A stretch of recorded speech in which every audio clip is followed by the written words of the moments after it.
오늘 시편 112편 1절부터 10절까지 말씀으로 여호와를 경외하는 자, 여호와를 경외하는 자, 이런 제목으로 말씀을 나누고자 합니다. 우리나라 속담 가운데 길이 아니면 가지 말고 말이 아니면 듣지 말라는 말이 있습니다. 이것은 말을 조심하고 옳은 길에서 벗어나는 길이면 가지 말라는 뜻입니다. 하나님의 자녀에게는 걸어가야 하는 길이 있습니다. 하나님의 자녀로서 걸어가야 하는 길이 있습니다. 성경은 우리에게 그 길을 제시합니다. 시편 111편은 하나님의 영광과 행사를 찬양하라는 내용이 나옵니다. 그런데 오늘 읽은 시편 112편은 인생이 반드시 추구해야 할 영적 지혜를 교훈하고 있습니다. 우리가 구원을 받은 하나님의 자녀로서 승리하는 삶을 살려면 생명의 말씀을 붙잡아야 됩니다. 계속 여러분들에게 드리는 말씀이지만 하나님의 자녀에게는 인생의 교본이 있다. 우리가 그 교본을 가까이 하고 즐거워할 때 우리는 죄인들의 길에 서지 않으며 오만한 자의 자리에 앉지 하고 악인들과 동행하지 않게 된다는 것이죠. 결국 이 인생의 교본인 하나님의 말씀이 우리에게 생명의 길로 인도해 주시는 줄로 믿습니다. 따라합시다. 말씀을 떠나면 우리는 망합니다. 아멘. 시편 112편 1절에서 시편 기자는 이렇게 고백하죠. 같이 읽습니다. 할렐루야. 여호와를 경외하며 그의 계명을 크게 즐거워하는 자는 복이 있도다. 아멘. 사랑하는 성도 여러분, 우리는 누구나 복이 있는 삶을 살고 싶어 합니다. 그런데 우리가 얻기를 원하는 복을 누가 주시는가를 바로 알아야 됩니다. 누가 복을 주시는가? 복은 사람이 만드는 것이 아닙니다. 복은 하나님이 주시는 줄로 믿습니다. 그렇다면 누구에게 복을 주실까? 오늘 1절을 보면 먼저 여호와를 경외하는 사람에게 하나님이 복을 주십니다. 다음으로 하나님의 계명을 크게 즐거워하는 사람에게 하나님이 복을 주신다는 거예요. 아주 간단하게 말하면 하나님의 말씀인 성경을 소중히 여기고 이 말씀을 기록하신 하나님을 사랑하며 사는 사람에게 하나님이 뭘 주신다? 복을 주신다. 그러므로 여호와를 두려워하는 사람은 행복한 사람입니다. 하나님의 명령에서 큰 기쁨을 얻는 사람이 행복한 사람입니다. 우리는 이 복을 받아 누려야 될 줄로 믿습니다. 하나님이 주신 복은 나 한 사람으로 끝나지 않아요. 여러분, 우리가 가장 바라는 게 뭐예요? 부모인 나보다 자녀가 더 행복했으면 좋겠고 더 잘 됐으면 좋겠다, 이런 마음을 갖고 있어요. 그래서 우리나라가 세계적으로 이제 교육열이 높다 이렇게 얘기를 합니다만은 예전에도 참 부모님은 가난하고 뭐 배운 게 없고 참 여러 가지 어렵게 살아가면서도 그냥 자녀를 어떻게든 유학을 보내고 공부를 시켜서 너는 성공해야 된다, 막 그런 마음을 가지고 있었잖아요. 그러니까 우리가 이 복이라는 것도 마찬가지입니다.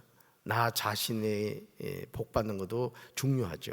그러나 그 복이 이어져야 된다는 거예요.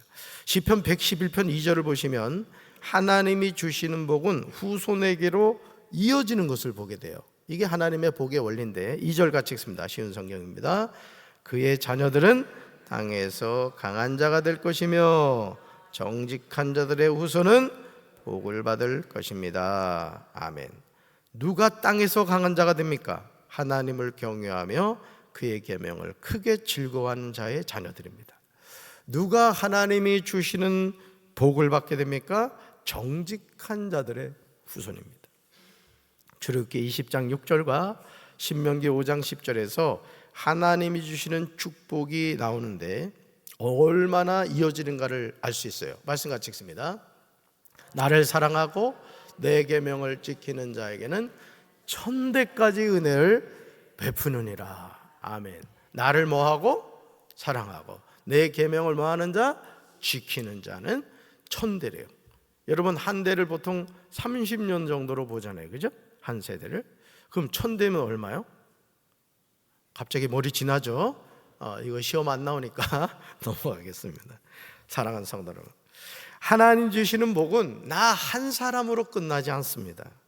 우리 자녀들에게 이어지는 거예요. 오늘 이 새벽에 나오신 분들은 이 하나님의 축복이 자녀들에게로 다 이어지게 되길 주님의 이름으로 축원합니다. 우리 후손에게로 이어지는 거예요.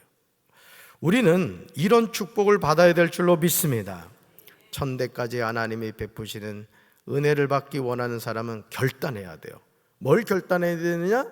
먼저 하나님을 사랑하며 살아야 돼요. 할렐루야. 다음으로 하나님의 계명을 지키며 살아야 되는 거예요. 그런 사람에게, 후손들에게 뭘 주신다? 하나님이 은혜를 주신다. 복을 주신다는 것이죠. 여기서 천대까지 은혜를 베푸신다는 말은 하나님의 은혜와 복이 끊어지지 않는다는 뜻이에요. 하나님은 우리의 자녀에게 복을 주시기 원하세요. 우리는 하나님이 주시기 원하는 복과 은혜를 받아서 누려야 될 줄로 믿습니다. 구하는 자에게 하나님이 주실 줄로 믿습니다. 이 새벽에 하나님 앞에 나오신 성도 여러분의 가정과 가문이 날이 갈수록 하나님이 주시는 은혜와 축복을 받게 되시기를 주님의 이름으로 축원합니다. 주님의 이름으로 축원합니다. 시편 112편 3절에서 하나님이 정직한 자들의 후손에게 어떤 복을 주시는가에 관해서 증언하고 있어요. 야, 하나님이 어떤 복을 주실까? 3절 같이 읽습니다. 부와 재물이 그의 집에 있으며 그의 공의가 영구히 서 있으리로다. 아멘. 거다 밑줄으세요. 부와 재물이 그의 집에 있대요. 이 세상에서 누구나 얻고 싶은 것이 부와 재물이 아닙니까? 그런데 부와 재물이 그의 집에 있대요. 어떤 사람에게 이런 축복이 임합니까? 하나님 앞에서 정직한 자들의 후손에게요. 하나님은 심은 대로 거두게 하시는 거예요. 심은 대로. 그러므로 부와 재물이 그의 집에 있으며 그의 의로움은 영원히 지속됩니다. 하나님의 자녀는 하나님 나라의 가치관으로 살아갑니다. 이런 가치관을 가지고 미혹이 많은 이 세상 길을 따라가지 않아요. 결국 정직한 자에게는 어둠 가운데서도 빛이 떠오르며 은혜와 자비가 임합니다. 의로운 자에게 빛이 떠오릅니다. 관대하며 거저 빌려주는 자에게 복이 찾아옵니다. 자기 일을 정의롭게 행하는 자에게 복이 찾아옵니다. 여러분, 복은 찾아오는 거예요. 제가 늘 말씀드렸죠? 하나님의 자녀는 복을 쫓아가는 인생이 아니란 말이에요. 우린 누굴 쫓아가요? 하나님을 쫓아가는 거예요. 그런데 가만히 뒤에 돌아보니까 뭐가 날 따라오고 있어요. 안 받아봐서 몰라요. 나는 복을 쫓아가는 인생이 아니라 하나님의 말씀에 순종하고 정직한 자의 삶을 살고 주신 사명을 감당하면서 열심히 살아가다 보니까 뒤돌아보니까 복덩어리가 굴러오는 거예요. 할렐루야. 이게 하나님이 주시는 축복의 원리인 거예요. 근데 세상 사람들은 뭐예요? 어떻게 하면 로또 맞겠나? 어떻게 하면 돈 벌겠나? 어떻게 하면 성공할까? 그냥 그것만 바라보고 가다가 하나님 잃어버리고 결국은 멸망의 길을 가게 되죠. 여러분, 사랑하는 성도 여러분, 우리가 하나님의 자녀로 살아간다는 것이 쉽지 않습니다. 우리를 넘어지게 하는 것들이 너무 많아요. 우리가 정신을 차리지 않으면 낙심합니다. 목회하는 이 담임 목사도 하나님 바라보지 않고 인간적인 생각하면요, 애들 하는 말로 해골이 복잡해. 담임 목사도 그렇다고. 담임 목사도 얼굴 수척해지지 않았어요? 요즘 교회 공사하면 담임 목사가 수척해진다. 좀 보신탕이라도 사와. 하여간 여러분, 우리도 이 인간적인 생각을 하게 되면요 살아갈 수가 없어요. 여러분, 그래 안 그래요? 그래서 우리 하나님의 자녀는요 하나님만 바라보고 살아야 돼요. 하나님만. 하루를 살아도 우리가 하나님 바라보지 않으면 살아갈 수가 없다고요. 할렐루야. 기도를 중단하게 되고요, 찬양이 입술에서 사라집니다. 예배 생활을 게을리하게 돼요. 너무 마음이 아파요. 더 하나님 앞에 나와야 될 성도들이, 특별히 자녀들 목회하는 부모님들, 새벽 기도 나와야지. 자녀가 목회를 하는데 부모가 세상에 어떻게 새벽 기도를 안 나냐고. 제가 돌아가신 어머니한테 늘 고향에 전화를 하면은 제가 꼭 확인하는 게 있어요. 엄마, 요즘 새벽 기도 나가요? 나간대. 기도 소리가 잘 안 들리던데 이제 이러면 나간다고 이제 그러신다고. 예? 어머니 돌아가셨을 때 고향교회 목사님이 새벽 기도 못 나오시면 집에서라도 꼭 이렇게 기도하셨다고 그 말씀을 하셨다는 얘기를 듣더라고요. 여러분, 자녀 위해서 늘 말씀드리지만 뭐 돈 물려주는 것도 좋겠지만 기도를 적립해 물려주시기 바래요. 자녀들한테 미리 얘기하세요. 얘야, 이 엄마는 있던 거 알뜰히 쓰다 갈 테니 기도 적립해서 주겠다 이러라고. 오늘 새벽에 안 나왔더란 큰일 날 뻔했죠, 그죠? 여러분, 하나님을 경외하는 사람은 달라요. 하나님을 경외하는 사람은, 여러분 시편 112편 6절에서요, 시편 기자는 이렇게 말합니다. 같이 읽습니다. 그는 영원히 흔들리지 아니하며 의는 영원히 기억되리로다. 아멘. 그 다음에 찍으세요. 그는 영원히 흔들리지 않는. 꽃은 흔들리며 피고 나무는 흔들리면서 자랄지 몰라도 하나님의 자녀는 예수님을 바라보므로 요동하지 않고 흔들리지 않아야 될 줄로 믿습니다. 장로 권사식 돼가지고 시험 들고 흔들리면 되겠습니까, 여러분? 그래야 안 그래요? 집사 정도는 좀 흔들려도 돼. 뭐 성도는 막 흔들려도 돼, 그냥. 그렇지만 하나님을 바라보는 우리가 흔들리는 인생이 안 된다는, 그러면 안 된다. 뭐 6절 보세요, 다시. 그는 뭐라고요? 영원히 흔들리지 않는다는 거죠. 하나님이 나에게 주신 것으로 은혜를 베풀며 사는 인생이 되길 주님의 이름으로 축원합니다. 이런 사람은 절대 흔들리지 않아요. 하나님 앞에서 의로운 사람은 영원히 기억되는 거예요. 여러분, 하나님이 기억하시는 인생 되길 바라요. 하나님 앞에 갔을 때 주님 저 왔어요 했는데 예수님이 너 누구니? 이러면 어떡하겠냐고. 재진이 왔구나. 그래, 너 참 고생 많이 하다 왔다. 이래야지. 너 누구냐? 네 집 아들이냐? 이러면 심각해지는 거예요, 여러분. 하나님의 자녀는 하나님의 자녀로서 살아가야 하는 삶이 있어요. 청년이 군에 입대하면 그때부터 군법의 지배를 받게 되죠. 하나님의 자녀도 마찬가지예요.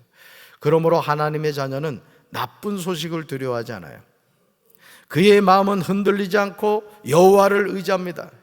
이것이 정직한 자의 은혜를 베풀며 구워주는 자의 삶이에요.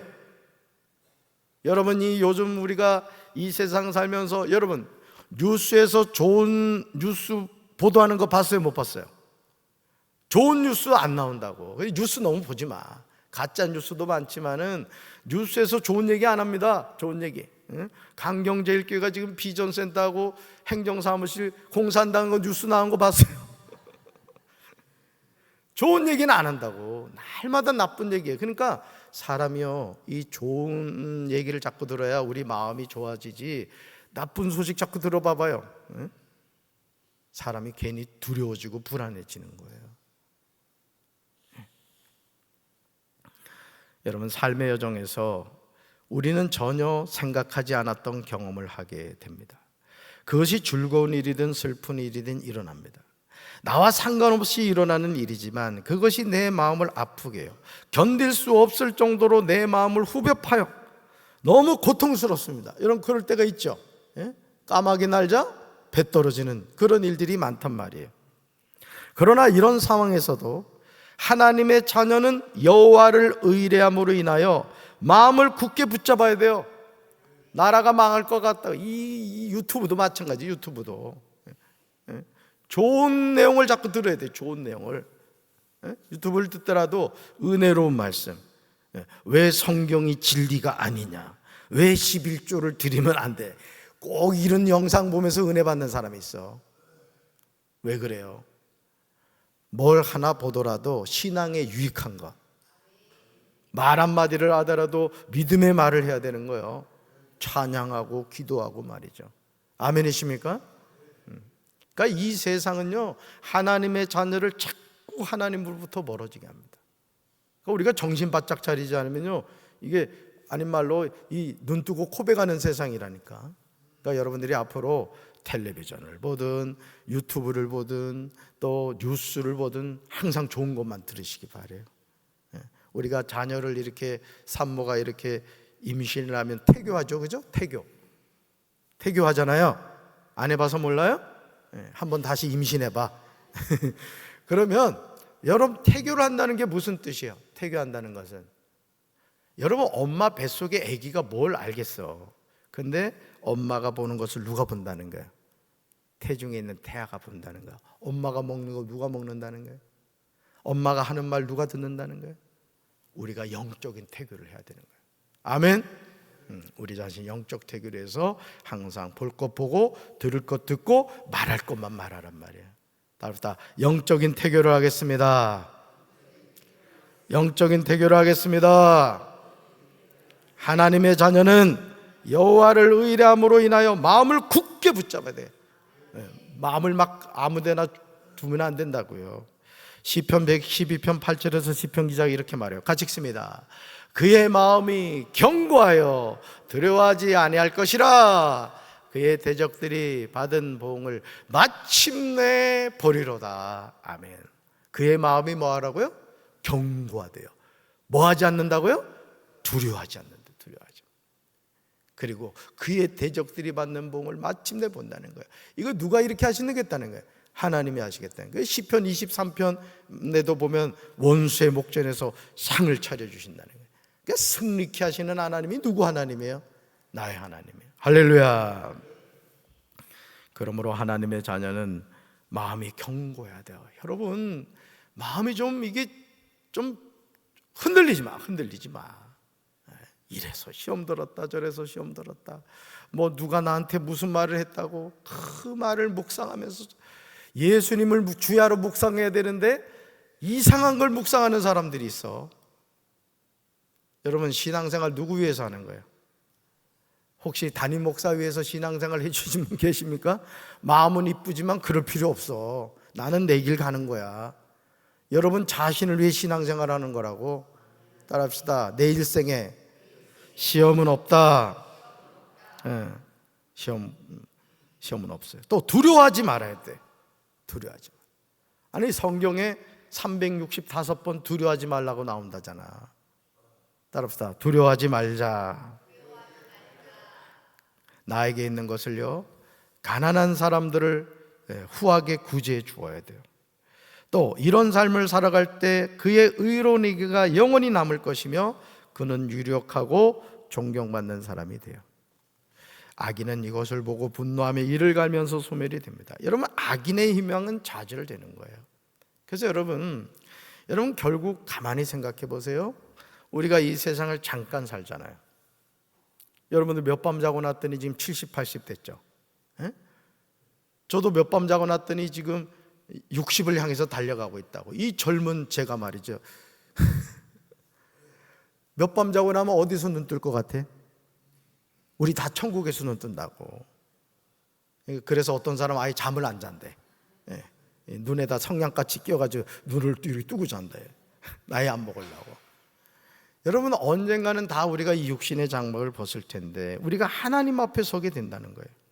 그러니 여러분, 이 세상을 살면서 나에게 주어진 시간, 나에게 주어진 건강, 나에게 주어진 물질, 나에게 주어진 모든 환경, 누구를 위해서 쓸 줄 알아야 되겠어요? 하나님을 위해서 쓸 줄 아는 인생이 돼야 되는 거예요. 할렐루야. 이제 우리는 여호와를 경외하며 그의 계명을 크게 즐거워해야 될 줄로 믿습니다. 마음이 견고하여 두려워하지 않는 우리 성도들 되기를 주님의 이름으로 축원합니다. 하나님의 자녀는 세 가지를 잘하면 살면 되는 거예요. 첫째, 항상 기뻐하고. 둘째, 쉬지 말고 기도하고. 세 번째, 범사에 감사하고. 주님 오라고 하시면 가면 되는 거고. 아멘이십니까? 오늘도 이 하루 이 세 가지 잘하면서 영원히 흔들리지 않는, 마음이 견고하여 두려워하지 않는 우리 성도들 되시길 주님의 이름으로 축원합니다. 특별히 부와 재물이 여러분의 집에 차고 넘치게 되기를 주님의 이름으로 축원합니다. 가슴에 손 얹겠습니다. 사랑의 주님, 잠깐 살아가는 이 세상인데 우리는 흔들리며 살아갈 때가 얼마나 많습니까? 사람의 말을 듣고 시험 들고 삐지고 미워하고 시기하고 질투하고 마귀에게 마음을 빼앗겨 마귀의 종로로 사는 이들이 얼마나 많습니까? 주님, 이제는 마음을 굳게 붙잡고 흔들리지 않겠습니다. 두려워하지 않겠습니다. 영원히 하나님만을 바라보겠습니다. 주여 저희들을 붙잡아 주시옵소서. 예수님 이름으로 간절히 기도합니다. 아멘.